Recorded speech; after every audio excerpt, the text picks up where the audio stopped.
Anda bertanya, kami menjawab. Salam pemirsa yang terkasih, saya menyebut Anda semua pemirsa dimanapun dalam episode baru program harian Anda Bertanya, Kami Menjawab. Pertanyaan episode hari ini yang kami terima adalah, apa konsep kerajaan surga dalam firman Tuhan dan apakah itu surga? Untuk menjawab pertanyaan ini, kita akan bertemu setelah rehat sejenak.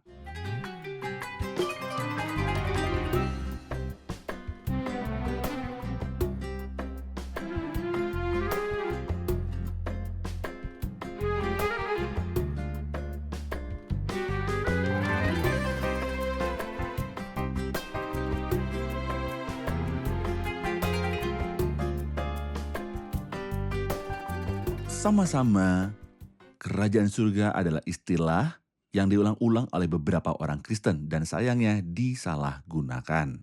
Beberapa orang berpikir bahwa kerajaan surga adalah surga dan ketika kita meninggalkan bumi dan pergi ke surga, maka kita akan mencapai kerajaan surga. Beberapa menganggapnya sebagai tujuan. Mereka berkata, aku sedang berjalan di jalan kerajaan, aku berusaha dan terus berusaha untuk mencapai kerajaan itu. Ada yang mengatakan bahwa itu adalah jalan kerajaan, jalan menuju kerajaan. Padahal berdasarkan firman Tuhan, semua definisi ini keliru. Kerajaan surga adalah istilah yang disebutkan dalam Injil Matius sekitar 32 kali dan Injil ini ditujukan kepada orang Yahudi. Namun kerajaan surga sama dengan kerajaan Allah yang disebutkan dalam Injil-Injil lainnya. Tetapi mengapa terkadang disebut kerajaan surga dan terkadang kerajaan Allah? Kerajaan surga berbicara dari aspek dispensasional dalam ranah kerajaan ini. Tetapi kerajaan Allah berbicara tentang aspek moral kerajaan ini dan menunjuk kepada Allah sang pemilik.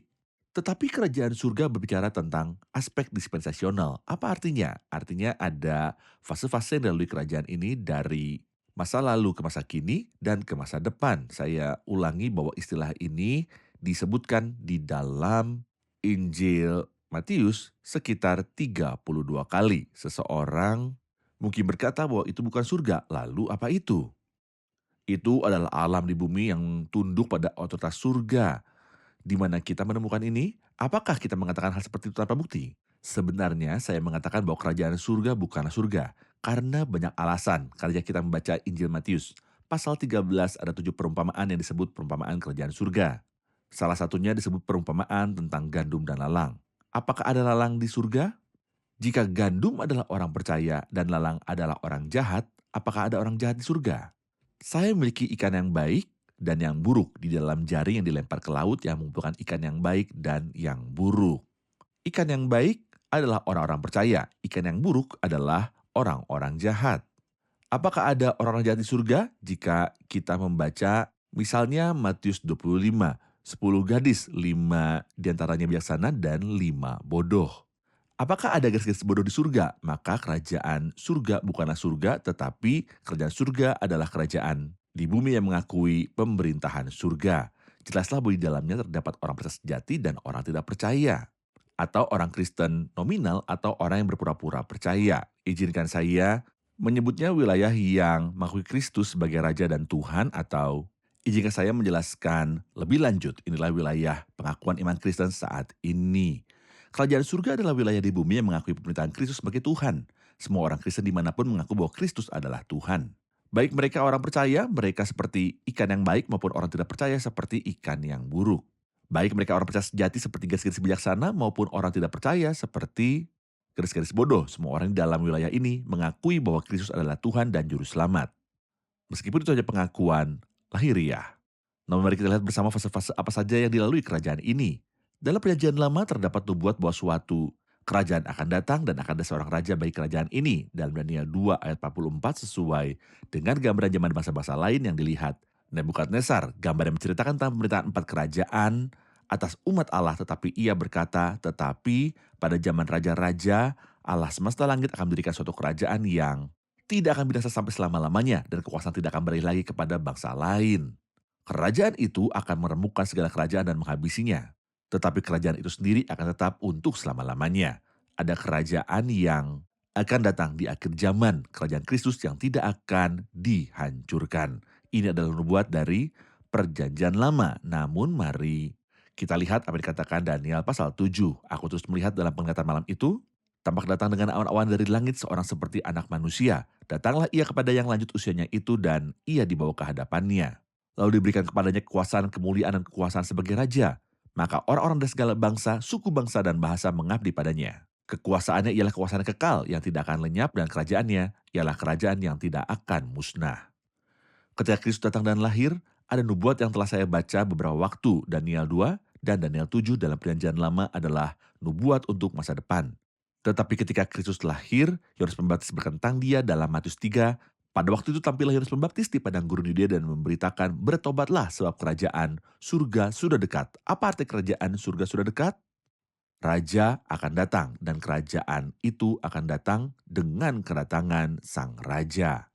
Ketika Kristus sang raja datang, apakah kerajaan itu benar-benar datang melalui Kristus?